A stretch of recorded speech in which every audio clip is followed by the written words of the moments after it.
Hello, so today we're going to look at one of these. Now, this is deactivated, but in a sense it doesn't need to be deactivated because it's a use once only type of launcher. So, this is a Swedish AT4, also known as the ILAW, which I assume is Infantry Light Anti-Armour Weapon or something similar. This has been replaced by the ILAW in Britain, and I believe Sweden as well. And this is used in loads of countries, including the US, under different designations. So this is basically the tube itself, like the launcher of a fire once. Most of them, I believe, are heat warheads, high explosive anti-tank, but I think they do them in a couple of different variants. Now, you'll be seeing these in videos coming out of Ukraine, because the Ukrainian army, thankfully, good work with Sweden, supplied them with these. So I thought I'd put the Ukrainian jacket on I was sent ages ago from a Ukrainian, because obviously you'll see a lot of the troops wearing these. It's a bit too hot to wear it in the UK indoors, but there you go. I put some of the badges on it the other day because it was demilled when it was sent to me, but I want to show my support wherever I can with the flags and that. I've already donated quite a bit to different charities doing stuff in Ukraine at the moment. So anyway, I'll see if I can put one of the donation things on this video actually, because it seems a bit relevant. So, the AT4, bear in mind, this would be about 10 kilos heavier or so if it had the rocket in it. It's only a couple of kilos, really, I'd say. Maybe a bit more than that. I haven't actually weighed it without the warhead in, but I believe they're about 14 to 18 kilos when they actually have, you know, the tube and the warhead in it. So, what this is essentially is a dumbfire rocket launcher, and what that means is there's no, like, targeting system on it other than using, you know, iron sight type things. So, how it works is, when you get this, there's a warhead at the shooting end of it, which would be this end, and you know, all the way through the back of it is the rocket. And the advantage to that, say over a reusable RPG, for example, like the RPG-7, is you get a lot more rocket fuel and you get a lot more of a warhead. So while it's fire once, you do get a bigger kind of you know, tube. So it means in theory you can have something of the same explosive sort of power as an RPG but travels faster because it's got more rocket fuel behind it, or you can have it the other way around where, you know, you can have something that's actually a bigger, more deadly warhead that travels at the speed of an RPG. And I think in reality these pack more of a punch and travel faster just because of the massive more size of the rocket.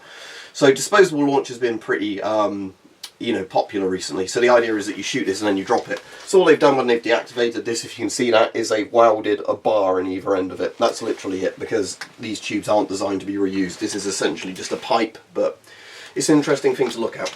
So I won't go through the entire fire procedure because I've not been trained to do it, and I'm obviously, this one you can't do it with anyway, and you want to do it indoors. So the instructions on this are quite interesting. So you get again, it's going to be hard to show on camera like this, but you get the instruction of, you know, the actual how to use it with all the, you know, pop this bit out and pop this bit out. It also gives you backblast instructions on one of the ends, so you can know where it's safe or not safe to fire it, assuming that you've not been trained how to use it, which you'd think you would. And then there's also the aiming instructions on how, you know, if a tank's not moving, put the iron sight on the centre of the side armour of the tank. If it's moving slowly, you know, or moving at whatever speed, you put the iron sight at the very front of the tank, and if it's moving quickly, you lead the shot more. Pretty basic stuff. So what you would essentially do when you want to use this is, let's have a look. So there is what's a shoulder stop here, and that's the stop you putting your you know, shoulder any further forwards than it needs to. So what you do is, firstly, well, again, you don't do it in this order when you're trained to do it. There is videos showing you how it's done. But anyway, so you've got that on your shoulder like that, and what that does is it means that the foam pad bit is against your cheek when you're shooting, again absorbing some of the shock from it when it fires, and this bit means you don't push it any further forwards. So then you have these press and release sights.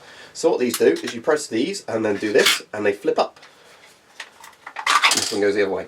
So there you go, there's your rear sight and front sight. So now what you do is obviously lean into it, and you've also got a deployable front grip there, so you can do that. And then you basically just lean into it, you get your sight picture, and then you've got your little fire button there.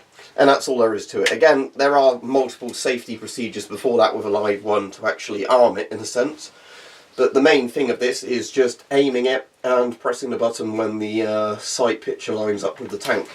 Now, the ILAW is being replaced with the NLAW in Britain and Sweden, and NLAWs are proving to be very, very effective along with javelins in Ukraine, because what the NLAW does is it's not a dumbfire rocket anymore. So basically, you have a system like this, but what it actually does is it locks onto a tank.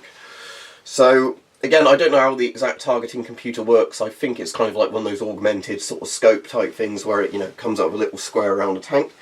But what the NLAW does compared to the ILAW, where this just shoots a rocket in, you know, a straight line, the NLAW basically, I think it uses gyroscopes to, basically, it tracks the speed of a vehicle and the angle it's moving, so when you shoot, the rocket will carry on along that speed and angle kind of movement. So if a tank's moving at 40 miles per hour, assuming it doesn't break as soon as you launch the missile will actually travel at the exact same, you know, speed and angle to hit where you wanted it to hit.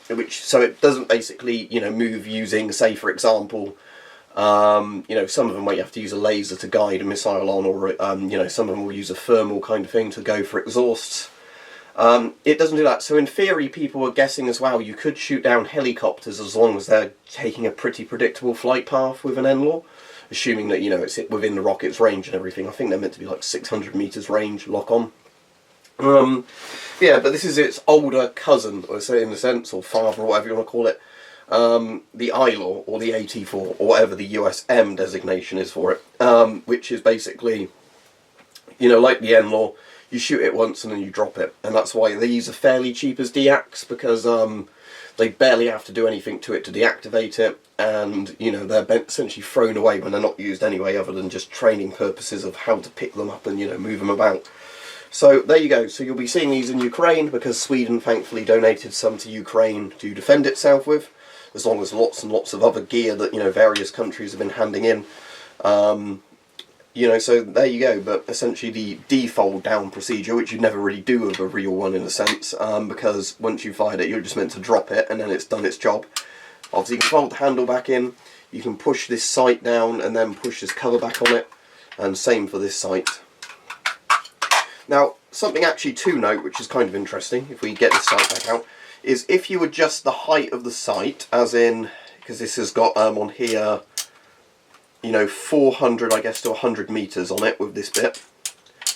If you adjust that, say, down to 100 meters, and then try and put the sight away, you can't do it because it catches on this bit. So I think the default is 200 meters for this, because that's also the bit that's boldest on the actual kind of sight markings. So I guess the default engagement range is 200 meters on this. Again, there's some safety bits on here, but I think those are all ones that only work once when, you know, it's you know, it's the first time you're using it. But essentially you get a red button, just to show you. Let me pop the sights out so the camera can see it. So just do that there, if I get it around the right way. There we go.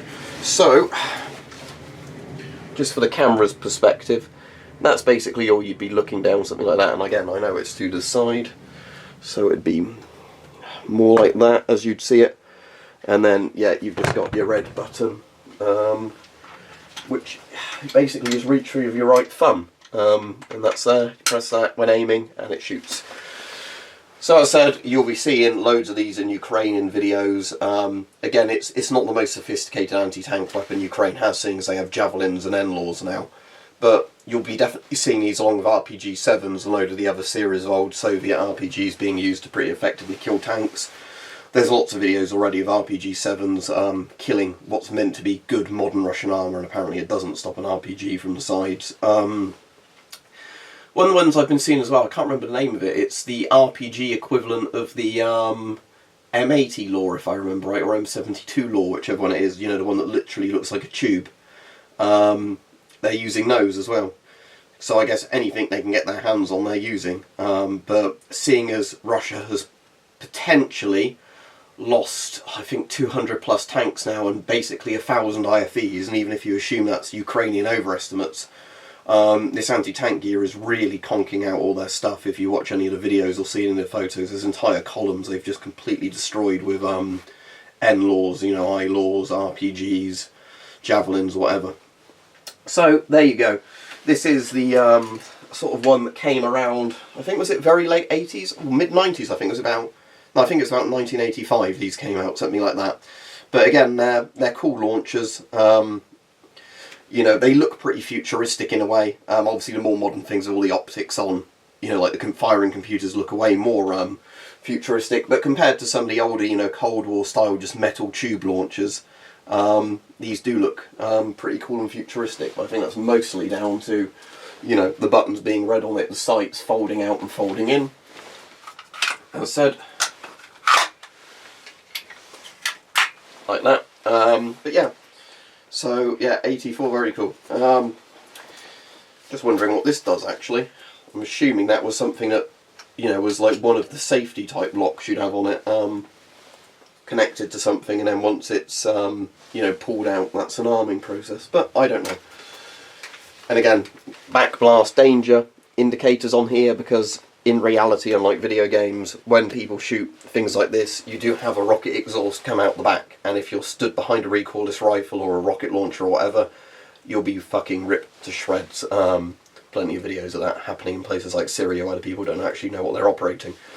But yeah, there you go. I got this again from a UK site that deals in deactivated firearms as well as antique firearms, which I can't name in the description or whatever, or the video because of YouTube's policies on it. But there you go. AT4, ILAW, or whatever the USM designation is for this, I can't remember it.